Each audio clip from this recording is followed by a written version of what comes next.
Shalom. Terima kasih telah bergabung di Pelita Pengharapan. Mari membuka hati, menikmati hadirat Tuhan dan menerima kekuatan baru untuk menjalani hari ini. Tuhan memberkati. Mari kita berdoa. Bapa di surga, terima kasih untuk pagi yang Kau anugerahkan kepada kami. Sebelum kami memulai segala aktivitas hari ini, kami datang kepadamu dengan hati yang rindu mendengar suara-Mu. Bukalah pikiran dan hati kami, supaya melalui firman-Mu, iman kami dikuatkan, pengharapan kami dipulihkan, dan hidup kami semakin dekat kepadamu. Di dalam nama Tuhan Yesus Kristus kami berdoa. Amin. Shalom, selamat pagi Bapak, Ibu, dan saudara-saudari yang terkasih dalam Tuhan Yesus. Sebelum melanjutkan aktivitas hari ini, saya ingin mengajak Anda merenungkan satu pertanyaan sederhana. Jika saat ini Anda sedang menghadapi masalah, kekhawatiran, atau ketidakpastian, kepada siapa Anda bersandar? Banyak orang percaya bahwa Tuhan itu ada. Namun ketika badai kehidupan datang, tidak sedikit yang mulai ragu, takut, bahkan merasa seolah-olah Tuhan jauh dan tidak peduli. Jika hari ini Anda sedang berada dalam keadaan seperti itu, jangan menutup video ini. Firman Tuhan pagi ini ingin mengingatkan Anda bahwa Allah sungguh ada, Allah sungguh hadir, dan Dia peduli kepada kehidupan Anda. Saudara yang terkasih, iman yang kokoh lahir dari keyakinan bahwa Allah benar-benar ada dan bekerja dalam hidup kita. Ketika seseorang memiliki keyakinan seperti ini, ia akan memiliki kekuatan untuk menghadapi berbagai kesulitan. Bukan berarti hidupnya bebas dari masalah, tetapi ia tahu bahwa ada Tuhan yang menyertainya di tengah setiap persoalan. Orang yang sungguh percaya kepada Allah tidak perlu terus-menerus meyakinkan dirinya bahwa Tuhan ada. Keyakinan itu sudah menjadi bagian dari hidupnya. Ia berjalan bersama Tuhan setiap hari. Karena itulah ketika berdoa, ia tidak perlu mencari kata-kata yang indah. Ia hanya berbicara dengan tulus kepada Bapa yang mengasihinya. Coba perhatikan sejenak dunia di sekitar kita. Siapakah yang mengatur angin bertiup? Siapakah yang menyediakan oksigen sehingga kita dapat bernapas? Siapakah yang mengatur bumi berputar pada porosnya dan mengelilingi matahari dengan teratur? Siapakah yang memelihara alam semesta yang begitu luas?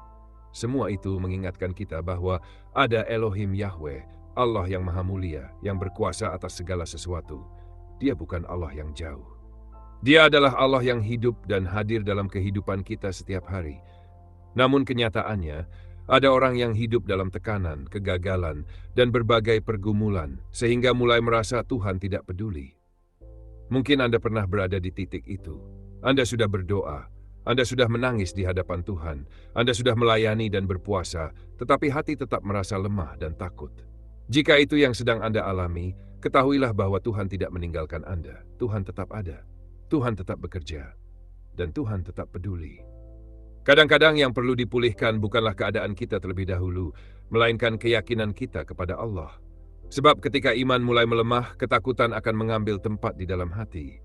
Tetapi ketika keyakinan kepada Tuhan dipulihkan, kekuatan baru akan muncul di dalam jiwa kita.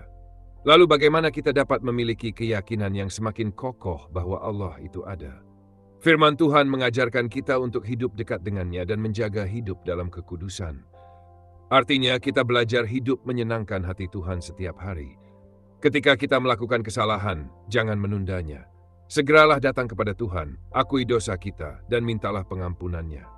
Semakin kita hidup terbuka di hadapan Tuhan, semakin kita peka terhadap kehadirannya.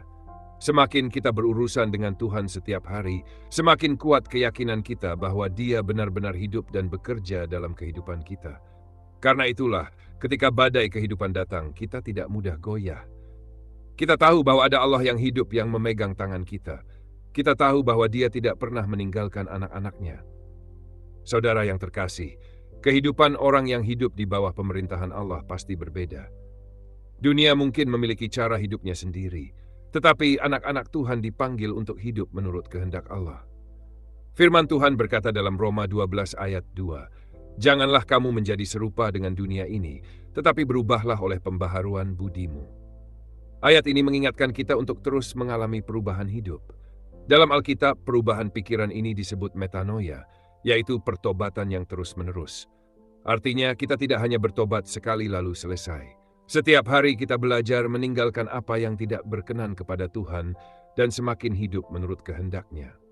Ketika kita terus bertobat, Tuhan mengubah karakter, cara berpikir, dan cara hidup kita. Inilah yang disebut transformasi hidup. Sedikit demi sedikit kita menjadi semakin serupa dengan Kristus. Karena itu, jangan heran jika cara hidup orang yang sungguh mengasihi Tuhan terkadang terlihat berbeda. Ketika banyak orang memilih jalan yang salah, kita memilih jalan yang benar. Ketika banyak orang mengikuti arus dunia, kita memilih mengikuti kehendak Tuhan. Mungkin ada saatnya kita dianggap aneh. Mungkin ada saatnya kita tidak dimengerti oleh orang lain. Namun tidak apa-apa. Yang terpenting adalah kita hidup berkenan kepada Allah. Bahkan ketika disakiti, difitnah, atau diperlakukan tidak adil, kita tidak harus selalu membela diri. Mengapa? Karena kita percaya bahwa Allah melihat semuanya. Kita percaya bahwa Dia adalah hakim yang adil. Kita menyerahkan perkara kita kepadanya dan tetap memilih berjalan dalam kasih dan kebenaran. Saudara yang terkasih, pagi ini Tuhan ingin mengingatkan Anda bahwa Dia ada. Dia melihat setiap air mata Anda. Dia mengetahui setiap pergumulan yang sedang Anda hadapi. Dia memahami ketakutan yang mungkin tidak pernah Anda ceritakan kepada siapapun. Jangan biarkan ketakutan menguasai hati Anda. Bangunlah kembali keyakinan bahwa Allah hidup, Allah hadir, dan Allah bekerja bahkan ketika Anda belum melihat jawabannya. Tetaplah berjalan bersama Tuhan. Tetaplah setia. Tetaplah hidup dalam pertobatan dan ketaatan. Sebab semakin dekat Anda kepadanya, semakin nyata pula Anda merasakan penyertaannya dalam hidup ini. Mari kita berdoa. Bapa yang penuh kasih, terima kasih untuk firman-Mu pagi ini. Kami mengakui bahwa seringkali iman kami menjadi lemah ketika menghadapi berbagai masalah dan tekanan hidup. Ampunilah kami jika kami pernah meragukan kehadiran dan pertolongan-Mu. Hari ini kami memilih untuk percaya bahwa Engkau adalah Allah yang hidup. Engkau melihat setiap pergumulan kami, memahami setiap air mata kami, dan tidak pernah meninggalkan kami sendirian. Pulihkan iman kami ya Tuhan. Kuatkan hati kami yang lemah. Ajar kami untuk hidup dalam kekudusan, berjalan dalam pertobatan setiap hari, dan semakin peka terhadap suara-Mu. Bagi yang sedang takut, berikan keberanian. Bagi yang sedang kecewa, berikan penghiburan. Bagi yang sedang menanti jawaban doa, berikan kesabaran dan pengharapan yang baru. Biarlah hari ini kami melangkah dengan keyakinan bahwa Engkau menyertai kami. Pimpin setiap langkah kami, lindungi kami, dan jadikan hidup kami semakin berkenan di hadapan-Mu. Di dalam nama Tuhan Yesus Kristus, kami berdoa dan mengucap syukur. Amin. Tuhan memberkati Anda.